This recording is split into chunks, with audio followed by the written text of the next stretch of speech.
हरिओम। इस दिल के तारों में मधुर झनकार तुम्ही से है, और ये हसीन जलवा ये मस्त बहार तुम्ही से है। मुझे जीते जी ओ दिलबर तेरा इंतजार था, तेरा इंतजार था, आज भी है और कल भी रहेगा। 100 साल पहले मुझे तुमसे प्यार था, मुझे तुमसे प्यार था, आज भी है और कल भी रहेगा। दोस्तों, स्वागत है आपका free study bye Lodhi sir के यूट्यूब चैनल पर। मैं कृपाल लोधी।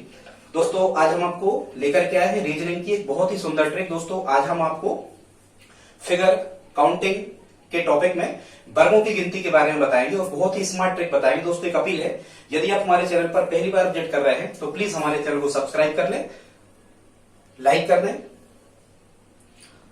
यदि कर दिया है तो धन्यवाद। तो बगैर देर हुए आइए प्रारंभ करते हैं आज का टॉपिक, स्क्वायर काउंटिंग कैसे करते हैं, बड़ी ही स्मार्ट ट्रिक। सबसे पहले दोस्तों आपको यह देखना होता है कि जो भी ये वर्ग बने होते हैं, इसका जो लास्ट डायग्राम है, मतलब ये जो लास्ट की जो बाउंड्री है, इसको हमें देखना होता है कि ये कैसी है। तो ये वर्गाकार है। यहां हमने जितने भी क्वेश्चन लिखे हैं, ये सभी की सभी जो इसकी बाउंड्री है, ये बड़े वाले खुद अपने आप में क्या है, वर्ग हैं। ठीक है। सबसे पहले अब हम ये जानते हैं कि वर्ग किसे कहते हैं। तो देखो, ये भी एक चतुर्भुज का प्रकार है। तो ऐसा चतुर्भुज जिसकी चार भुजाएं बराबर होती है, वर्ग की परिभाषा समझे। ऐसा चतुर्भुज जिसकी चारों भुजाएं बराबर होती हैं और प्रतिकोण समकोण होता है, इस प्रकार की आकृति को हम क्या कहते हैं, वर्ग कहते हैं। तो ये आई होप आप समझ गए होंगे कि वर्ग किसे कहते हैं। एक और वीडियो की हम लिंक आपको दे देंगे जिसमें हमने आयतों की गिनती के बारे में बताया। दोस्तों, हम वर्गों की, आयतों की, सीधी रेखाओं की, वृत्तों की, घन घना बॉक्स, ठीक है, विकर्णों की, सभी की गिनती के वीडियोस की आपको लिंक दे देंगे। आप वहां से जाकर के फिगर काउंटिंग को समझ सकते हैं। त्रिभुजों की गिनती का भी एक अलग से वीडियो लेकर के आएंगे। कम से कम हम आपको 15 प्रकार के त्रिभुजों की गिनती उसमें बताएंगे। तो अब हम देखते हैं, आपको क्वेश्चन आता है इस प्रकार का, ये इस प्रकार का डायग्राम आपको बना होता है और कहते हैं इसमें कितने वर्ग हैं। कैसे इनको हल करना है? सबसे पहले तो आप, यदि कोई छोटी आकृति आपको आ जाए तो बड़ी आसान सी ट्रिक है, आप गिन सकते हो। ट्रिक नहीं है, जनरली आप सामान्य जो बेसिक मेथड है उससे गिन सकते हो। 1, यहाँ 2, ये 3 और ये 4, और एक पूरा ये 5। ठीक है। ये वर्ग 1, ये इतना 2, फिर ये इतना 3, ये इतना 4 और एक पूरा था, तो कितने हो गए थे, 5 हो गए थे। अब आप इनको स्मार्ट ट्रिक से कैसे गिनते हैं, लेकिन आपको ध्यान रखना है ये स्मार्ट ट्रिक कब लगती है, जब ये जो खड़े वाले हिस्से आप देख रहे हो, इनको कहा जाता है कॉलम, इनको स्तंभ कहते हैं, और जो आड़ी लाइन होती है इनको कहते हैं पंक्ति, रो। ठीक है।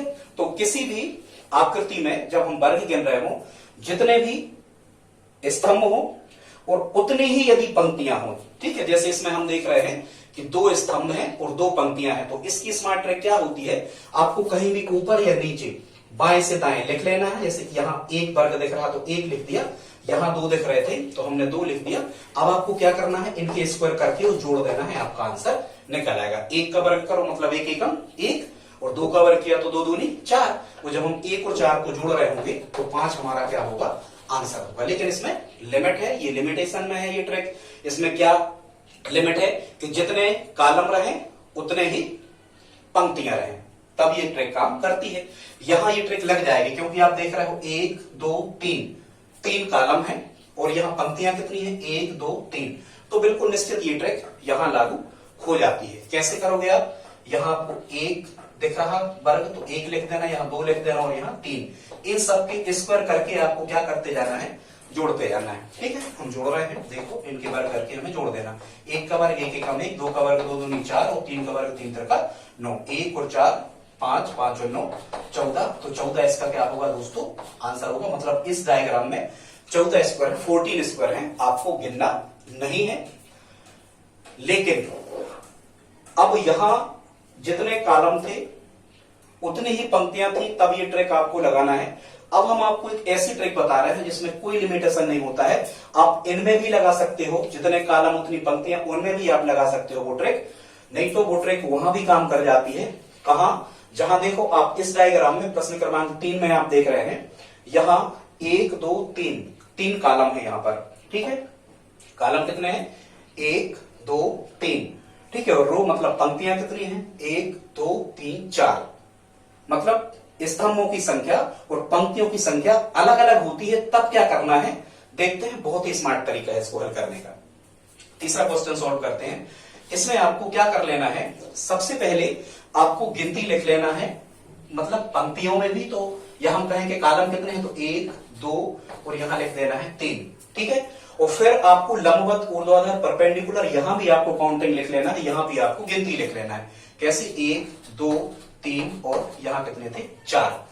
अब आपको क्या करना है, ये गिनती लिखने के बाद देखो यहां ध्यान रखना है, यदि यहां 1 लिखा था तो यहां सभी ट्रिक में जो कहें कि फिगर काउंटिंग की होती है उनमें एक ये यहां कॉमन ही आता है, शीर्ष पे यहां भी आएगा और यहां भी आएगा, ठीक है। अब आपको क्या करना है, अब आपको ये देखना है कि कम से कम क्या है, कम से कम, एट लीस्ट। तो कम से कम हम देख रहे हैं कि कम से कम कितने कॉलम हैं, यहां पे 3, तो आपको यहां पर 3 प्लेस ड्रा करना है, 1 2 3, ठीक है। यदि ये संख्या 4 तक होती और ये संख्या 4 तक होती तो आप 4 प्लेस ड्रा कर लेती, वैसे भी निकल आता। या मान के चलो ये संख्या यदि 5 तक होती तब भी आपको 3 ही कॉलम बनाना था, 3 ही प्लेस यहां बनाना थी, ठीक है। कम से कम प्लेस आपको यहां पर बना लेना है, जो कम से कम लास्ट अंक यहां पर लिखा हो। तो कम से कम लास्ट अंक यहां पर कितना लिखा हुआ था? 3, तो 3 प्लेस बनाना, ठीक है। यदि यहां 5 तक होता और यहां 3 तक होता तो भी हम 3 ही बनाते, यहां 6 होता, वहां 3 तक तो 3 बनाते, यहां 6 तक गिनती आती, यहां 4 तक आती तो 4 कॉलम बनाते, मतलब 4 प्लेस ड्रा करते हम ऐसे, इस प्रकार से, ठीक है। अब यहां आपको सभी जगह पे प्लस लगा देना है, धन का निशान यहां पर लगा देना है। अब क्या करना है दोस्तों, यहां चलना है आपको दाएं से बाएं, उल्टी, ऐसे निशान लगा लेना, और यहां चलना है नीचे से ऊपर। इसको हम मिटा दे रहे हैं, ये आपको कंफ्यूजन क्रिएट करेगा नहीं, तो ये हो गया था। इसको भी हम उसी विधि से ही करके बता रहे हैं आपको। अब जब हम कह रहे हैं यहां चलना है हमें दाएं से बाएं और यहां चलना है नीचे से ऊपर, अब यहां के लास्ट डिजिट का इस लास्ट डिजिट में आपको गुणा करके लिखना है, इस लास्ट अंक का इस लास्ट अंक में क्या करना है, गुणा करके लिखना है। तो चाहे 4 पहले लिख दो, चाहे 3, कोई इफेक्ट नहीं पड़ता, हम यहां 4 भी लिख सकते हैं, 4 गुणा 3, ठीक है। जब हम यहां से अब चले तो यहां नीचे से ऊपर चलना है, तो अब यहां 3 आएगा, 3 की बारी है, और यहां कितने की है? 2 की है, तो इस 2 का गुणा कहां होगा? 3 में, या नीचे ही से लिख लो, तो इस 3 का कहां करके लिख लो? 2 में मल्टीप्लाइकेशन आपको कर लेना है, ठीक है। अब जब हम यहां चले तो यहां क्या बचा? 1, और यहां क्या बचा? 2, तो फिर ऐसी एक लाइन डाल दो। अब आपको इस 2 में कितने को गुणा कर देना है? 1 का, या 1 गुणा 2 लिख दो। देखो यहां सीक्वेंस भी बन जाता है, 3 से ये समाप्त हो रहा है, ये 3 से प्रारंभ हो रहा है, ये 2 से समाप्त हो रहा है, ये 2 से प्रारंभ हो रहा है। ऐसा कर भी सकते हो, नहीं भी करना है, ऊपर नीचे का लिख लो, बस आप तो इस लास्ट अंक का इस नीचे के अंक से गुणा करते जाए। अब बस कुछ नहीं, आंसर आपका आ गया है। यहाँ 4 3 कितना हो जाएगा? 12, गुणा कर दो, 3 दूनी 6 आ जाएगा यहाँ, और यहाँ 2 एकम 2। अब इनको ऐड कर दो, 12 और 6 18, 18 और 2 कितना आ जाएगा? 20 आएगा, और यही हमारा क्या होगा? आंसर होगा। तो आई होप आप समझ गए होंगे। एक क्वेश्चन और यहां हमने लिया है, यहां फिर से देखो कि यहां 1 2 3 4, 4 क्या है? ठीक है, हम 5 भी कर सकते, और चलो कठिन कर दे रहे, यहां बढ़ा दे रहे। अब यहां हम देख रहे हैं कि 1 2 3 4 5, 5 क्या हुए?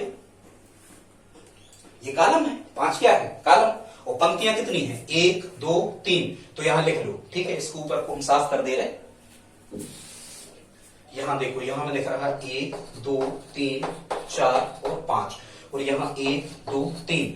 फिर हमने आपसे कहा था कि कम से कम प्लेस ड्रा करना है, तो कम से कम यहां संख्या कितनी आई? लास्ट में देखना है, 3 आई, तो फिर से आप कितने प्लेस ड्रा कर लो? 3 यहां पर स्थान बना लो, इस टाइप से 1 2 3, यहां एडिशन का चिन्ह लगाओ, यहां धन का चिन्ह लगाओ। फिर वही करना है, यहां दाएं से बाएं चलना है, और यहां नीचे से ऊपर चलना, लास्ट का लास्ट में गुणा करके आपको लिखते जाना है। यही से कर लिया करें, शुरू नीचे से, सीक्वेंस नहीं बिगड़ता। 3 का कहां करोगे आप? 5 में। 3 का कहां करोगे? 3 का 5 में। फिर इस 2 का कहां करोगे? 4 में। 2 गुणा 4 यहां लिख लो, यहां 3 का कहां करोगे फिर, 1 बचा, तो यहां 3 का करोगे आप 1 में, बस इसे सिंप्लीफाई कर लो, कैसे हो जाएगा, 3×5, यहां पर कितना आ रहा होगा, 3×5 15, धन 4 दूनी 8, धन 3 एकम 3, 15 और 8 23, 23 और 3 26, इसका आंसर कितना होगा 26, मतलब इसमें कितने स्क्वायर होंगे, 26 स्क्वायर होंगे। तो दोस्तों ट्रिक आपको कैसी लगी प्लीज आप कमेंट बॉक्स में लिख करके बताएं, और यदि आप हमारी हेल्प करना चाहें तो प्लीज इस वीडियो को अपने दोस्तों के साथ स्टडी ग्रुप में शेयर जरूर करें। मिलते हैं अगली वीडियो में, तब तक के लिए जय हिंद, जय भारत, वंदे मातरम।